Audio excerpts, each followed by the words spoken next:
नमस्कार, राज्यसभा टीवी के खास कार्यक्रम विशेष में आपका स्वागत है। मैं हूं श्याम सुंदर। सुकमा में माओवादी हमले के बाद केंद्र सरकार नई रणनीति बनाने में जुटी है। हमले के अगले ही दिन आनन फानन में केंद्रीय गृह मंत्री और प्रदेश के मुख्यमंत्रियों ने आपात बैठक बुलाई। हमले के 2 दिन बाद सीआरपीएफ के खाली पड़े महानिदेशक पद पर नियुक्ति हुई। मामला यहीं नहीं सिमटा।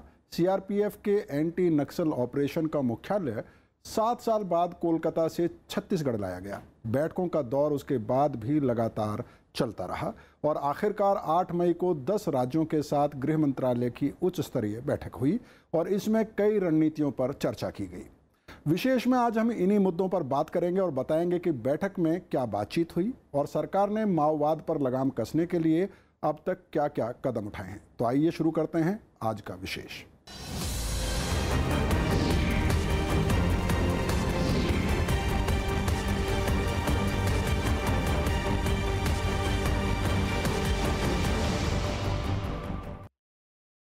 गृहमंत्री राजनाथ सिंह ने सोमवार को नई दिल्ली में नक्सल पीड़ित राज्यों के मुख्यमंत्रियों और अधिकारियों के साथ बैठक की।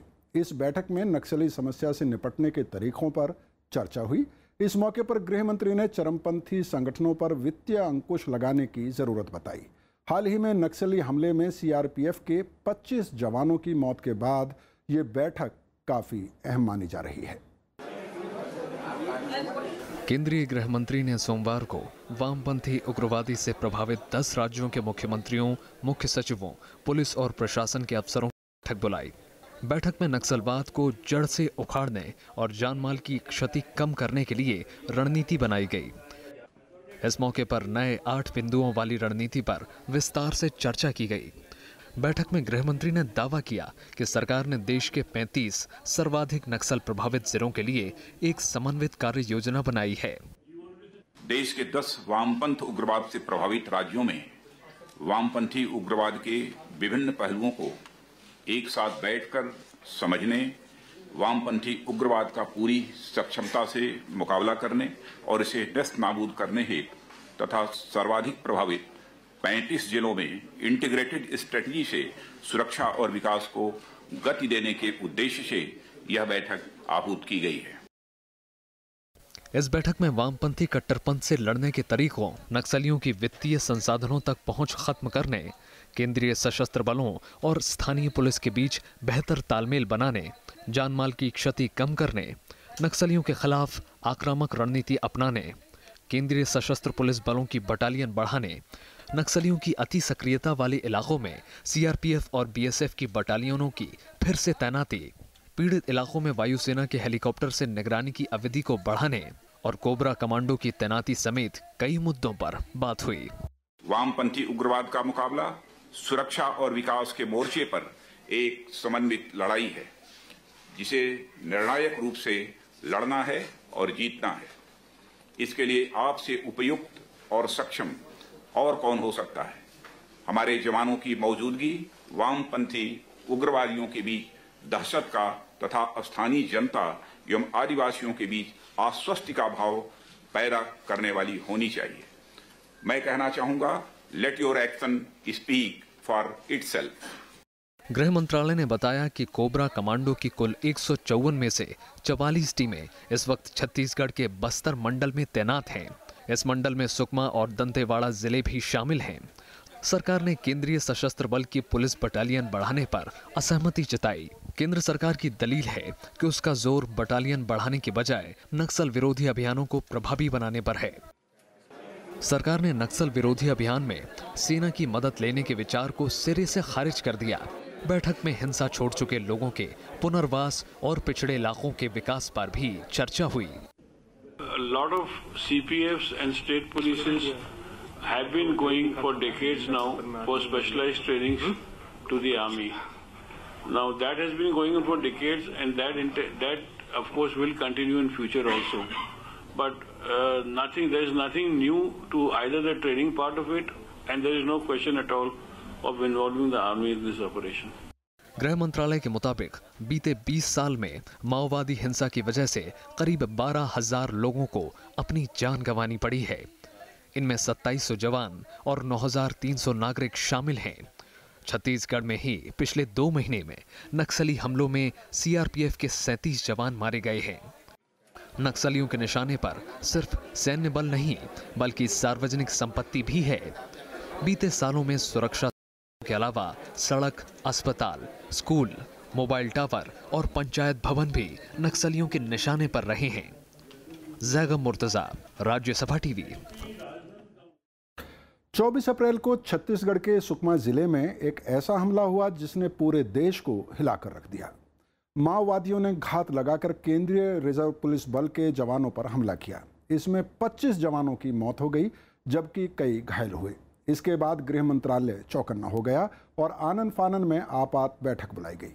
उसी वक्त ये तय हुआ कि उग्रवादी वामपंथियों से निपटने के लिए विशेष बैठक की दरकार है।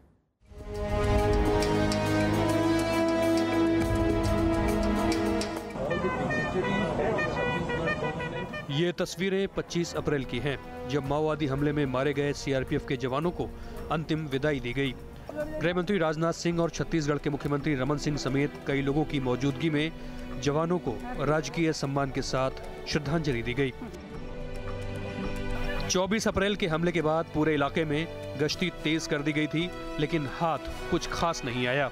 ज़्यादातर नंबर में सिक्योरिटी फोर्सेस को यहाँ भेजने से कोई फ़ायदा नहीं है। ग्राउंड लेवल इंटेलिजेंस का बहुत ज़रूरी है। इसके साथ साथ डेवलपमेंट पर कदम भी जोर से उठाना है, नहीं तो ऐसे ही चलते रहेगा। उस वक्त गृह मंत्रालय ने आपात बैठक बुलाई और प्रधानमंत्री को हमले की पूरी जानकारी दी गई। राजनाथ सिंह ने हमले पर कड़ी प्रतिक्रिया जताई और इसे कोल्ड ब्लडेड मर्डर करार दिया। हालात की गंभीरता को देखते हुए उसी वक्त राजनाथ सिंह ने ऐलान किया कि 8 मई को नक्सल प्रभावित राज्यों के साथ गृह मंत्रालय उच्च स्तरीय बैठक करेगा। बैठक में माओवाद से निपटने की रणनीति पर चर्चा का राजनाथ सिंह ने ऐलान किया।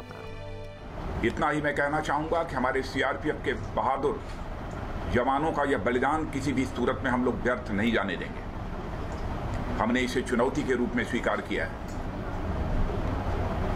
इसीलिए यह भी फैसला किया है कि हमारी जो LWE की स्ट्रेटजी है उसको हम पुनः रिव्यू करने जा रहे हैं। जरूरत होगी तो हम उसे रिवाइज भी करेंगे और 8 मई को दिल्ली में वह बैठक मैंने बुलाई है और कई राज्यों के अधिकारी उस बैठक में मौजूद रहेंगे।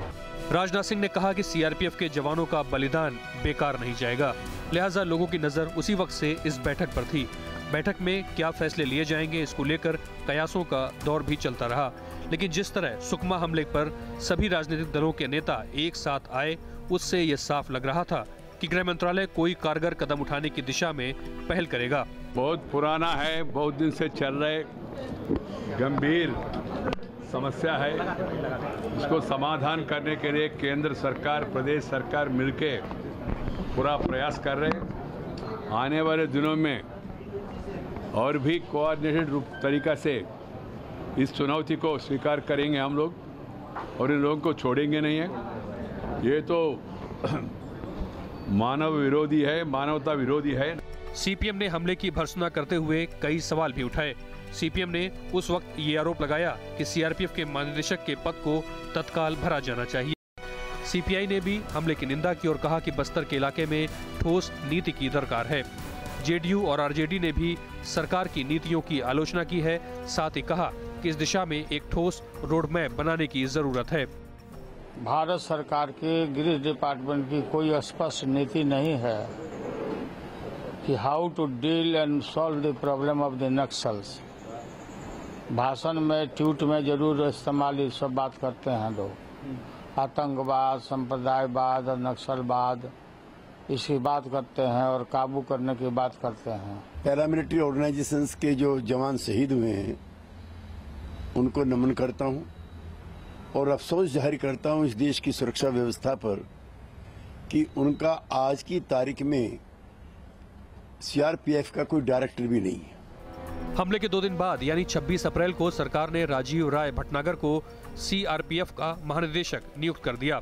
गृह मंत्रालय ने एक बड़ा फैसला लेते हुए सीआरपीएफ के नक्सल विरोधी ऑपरेशन का मुख्यालय कोलकाता से रायपुर शिफ्ट कर दिया। 2009 में इस ऑपरेशन की शुरुआत की गई थी, तब छत्तीसगढ़ में ही इसका मुख्यालय था। लेकिन 2010 में दंतेवाड़ा में सीआरपीएफ के जवानों पर हुए बड़े हमले के बाद मुख्यालय कोलकाता ले जाया गया।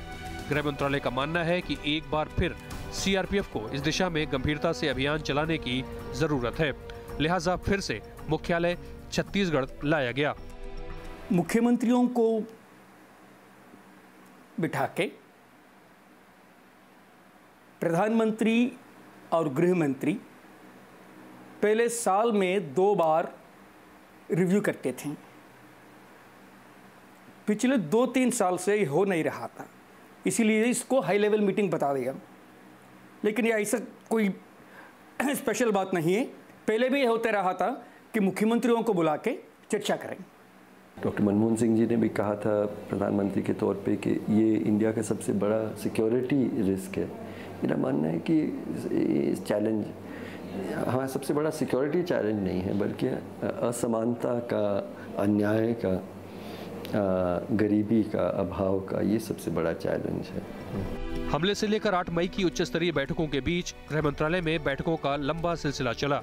गृह मंत्रालय ने अध्ययन में पाया कि देश में 90% से ज्यादा माओवादी गतिविधियां 35 जिलों तक सीमित हैं और छापामार माओवादियों की मौजूदगी 10 राज्यों के कुल 68 जिलों में है।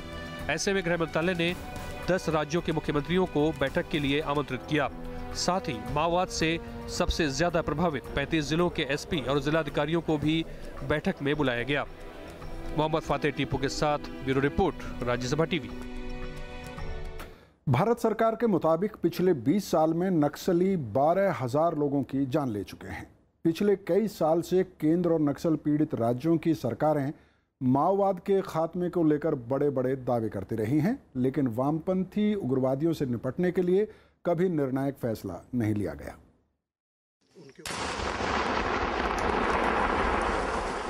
लाल गलियारे के नाम से मशहूर उत्तर प्रदेश, बिहार, झारखंड, पश्चिम बंगाल, ओडिशा, छत्तीसगढ़, मध्य प्रदेश, आंध्र प्रदेश, तेलंगाना और महाराष्ट्र के 318 में से 77 जिले नक्सली हिंसा से पीड़ित हैं।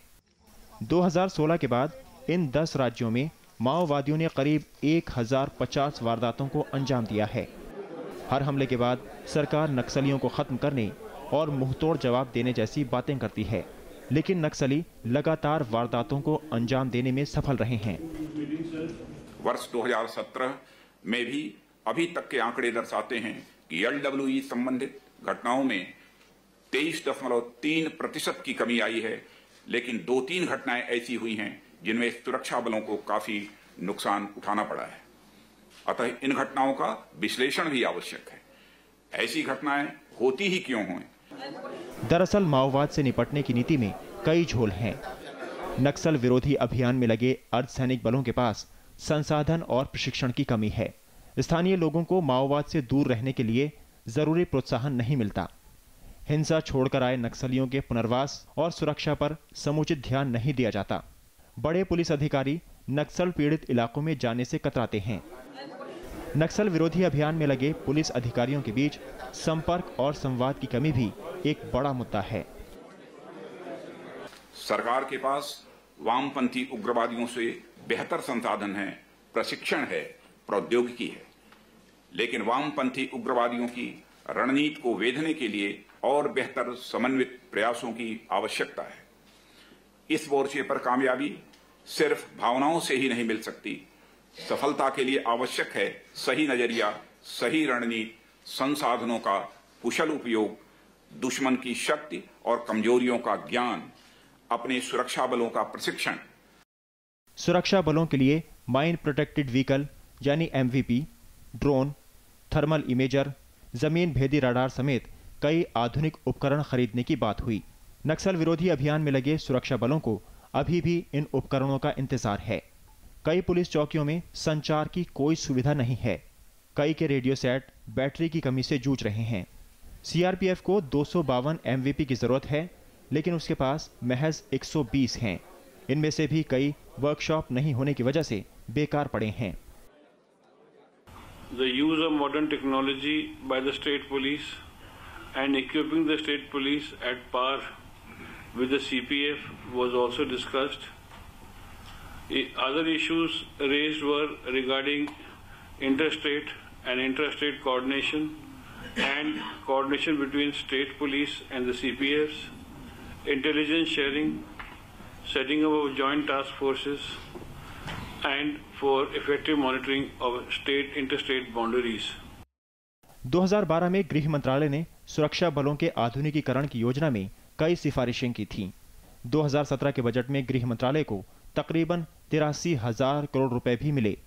इनमें सीआरपीएफ के हिस्से में 17,668 करोड़ रुपए आए, लेकिन ये नाकाफी हैं। घने जंगल और बीहड़ नक्सलियों को छिपकर हमला करने और भागने में मददगार हैं। इन इलाकों में तकनीक का इस्तेमाल, बेहतर संचार माध्यम, निगरानी उपकरण और बेहतर हेलीकॉप्टरों का इस्तेमाल सुरक्षा बलों के लिए कारगर साबित हो सकते हैं। ज़िया मुर्तज़ा, राज्यसभा टीवी। माओवादी हिंसा से निपटना सरकारों के लिए बड़ी चुनौती रहा है और ये चुनौती रह रहकर बड़ी होती जा रही है। बीते कई सालों से इस समस्या से पार पाने के लिए कई कदम उठाए गए, लेकिन हिंसा रोक पाने में ये तमाम प्रयास नाकाफी साबित हुए। हालांकि सरकार मानती है कि सरकारी कोशिशों से वामपंथी उग्रवादी हिंसा में कमी आ रही है। भारत सरकार के मुताबिक माओवादी हिंसा और उग्रवाद से निपटने के लिए सुरक्षा, स्थानीय समुदायों के अधिकारियों और हकदारियों को सुनिश्चित करने, शासन प्रणाली में सुधार समेत कई कदम उठाए गए।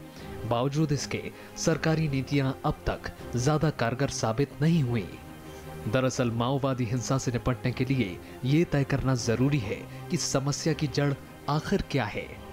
अक्सर ये सवाल उठते रहे हैं कि माओवादी हिंसा क्या आर्थिक समस्या है, सामाजिक है या कानून व्यवस्था का प्रश्न है। अलग अलग समूहों और विशेषज्ञों की ओर से इस समस्या के अलग अलग कारण गिनाए जाते रहे हैं। यही वजह है कि सरकार हर कोण पर काम करने की कोशिश कर रही है। हर राज्य ने अपने स्थिति परिस्थिति को देख के अपने एक स्ट्रेटेजी बनाना है। ये तो बहुत अच्छी बात है, इसलिए कि माओवादियों ने हर राज्य, हर जिला, हर इलाके वहाँ के मुद्दे लेके हुए अपना तंत्र बनाते हैं। इसीलिए हर राज्य भी एक ग्राउंड लेवल पे परिस्थिति को देख के अपने कैसा कदम उठाना है, एक प्लान बनाना है। यूपीए सरकार के वक्त योजना आयोग में असंतोष, अशांति और उग्रवाद के कारणों से निपटने के लिए विकास संबंधी मुद्दों पर एक विशेष समूह का गठन किया गया। इस समूह ने देश में वामपंथी उग्रवादी की समस्या के मूल कारणों पर एक अध्ययन किया था। अप्रैल 2008 में इस विशेषज्ञ समिति ने अपनी रिपोर्ट दी। रिपोर्ट में देश में वामपंथी उग्रवाद की समस्या के कुछ प्रमुख कारणों के तौर पर भूमि विस्थापन, बलपूर्वक बेदखली, आजीविका के साधनों में कमी के जैसे कारकों की पहचान की। विशेषज्ञ समिति ने वामपंथी उग्रवादी की समस्या से निपटने के लिए सुरक्षा से जुड़े उपाय, भूमि से संबंधित उपाय, भूमि अधिग्रहण पुनर्वास और बंदोबस्त, आजीविका की सुरक्षा, वैश्विक मानक बुनियादी सामाजिक समस्याएं और योजना प्रणाली में सुदृढ़ीकरण के प्रभावी कार्यान्वयन की सिफारिश की थी। जब तक हम लोग उन लोगों के को अपने नागरिकों के तौर पे ना देखें और उनकी तरफ से जो अन्याय की जो समस्याएं हैं, जो अभाव का, क्योंकि इन लोगों का दुर्भाग्य भी यही है वहाँ के आदिवासी लोगों का कि वो उस जगह पे बैठे हुए हैं जहाँ पे खनिज और कोयला और इस तरह जंगल सबसे मूल्यवान जो प्राकृतिक संपत्ति कि वो एक तरह से वो समाज उसके मालिक रहे हैं। सरकार के मुताबिक इनमें से कई स्तरों पर नीतियों को लागू किया गया है। सुरक्षा के तहत बीमा, सुरक्षा बलों का प्रशिक्षण, समर्पण करने वाले उग्रवादी कैडरों का पुनर्वास, सामुदायिक पुलिस व्यवस्था और ग्राम रक्षा समितियों को सुरक्षा जैसे कदम शामिल हैं। इसके अलावा 11वीं योजना में वामपंथी उग्रवाद से प्रभावित 9 राज्यों को 445.82 करोड़ रुपए की राशि जारी की गई है। यही नहीं, वामपंथी उग्रवाद से प्रभावित जिलों के लिए केंद्रीय सहायता के नाम से नीति बनाई गई, जिसके तहत मदद के लिए चयनित शुरुआती 60 आदिवासी और पिछड़े जिलों की संख्या बढ़ाकर 88 जिलों तक विस्तार किया गया। इसके अलावा प्रभावित जिलों में सड़कें बनाना, मोबाइल टावर खड़े करना, फोर्टिफाइड पुलिस थानों का निर्माण और सिविल एक्शन प्रोग्राम चलाया जा रहा है। सिविक एक्शन प्रोग्राम इस लिहाज से महत्वपूर्ण है, इसमें सुरक्षा बलों और स्थानीय लोगों के बीच की दूरी खत्म करने की कोशिश की जा रही है। इस नीति को इम्प्लीमेंट करते समय कहीं कमी दिखता है। हर राज्य ने हर जिले में कमिटेड आईएएस और आईपीएस ऑफिसर्स को पोस्ट करते हुए एक एक्शन प्लान बना के अपना स्कीम्स, प्रोग्राम्स और एक्शंस इम्प्लीमेंट करते गए तो कोई समस्या नहीं आता है। ये इम्प्लीमेंटेशन में कहीं कमी है।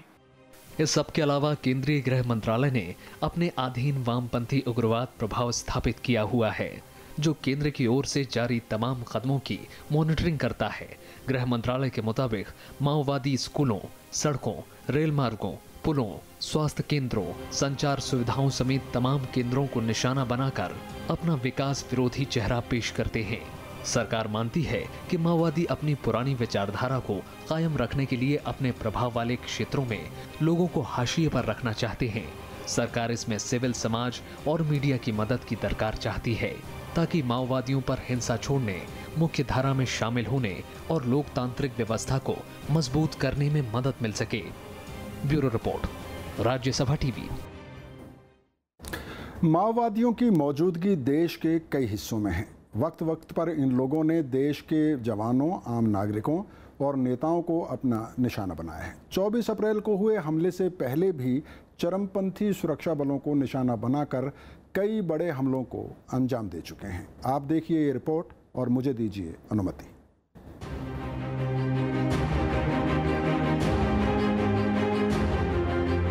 पिछले एक दशक से माओवादियों ने सुनियोजित तरीके से घात लगाकर देश के जवानों को अपना निशाना बनाया है।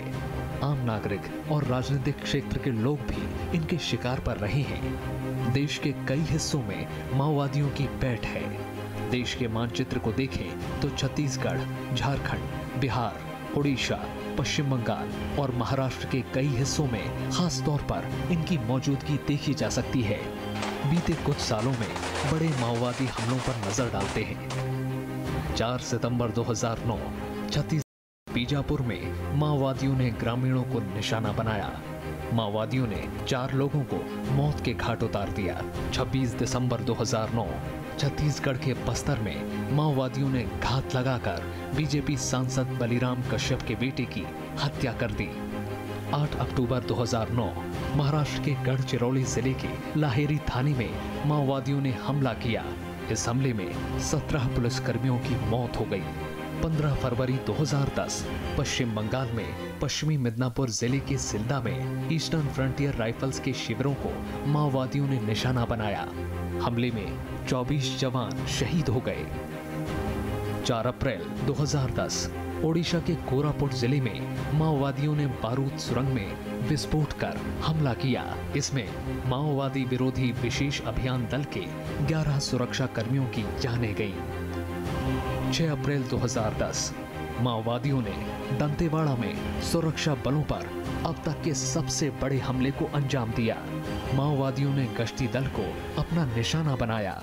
हमले में सीआरपीएफ के 75 जवान और छत्तीसगढ़ पुलिस के 1 अधिकारी शहीद हुए। 29 जून 2010 नारायणपुर में माओवादियों ने घात लगाकर हमला किया। हमले में सीआरपीएफ के 26 जवान शहीद हुए। 18 अक्टूबर 2012 बिहार के गया जिले में माओवादियों ने लैंडमाइन की मदद से सीआरपीएफ के जवानों पर हमला किया। इस हमले में सीआरपीएफ के 6 जवान शहीद हो गए।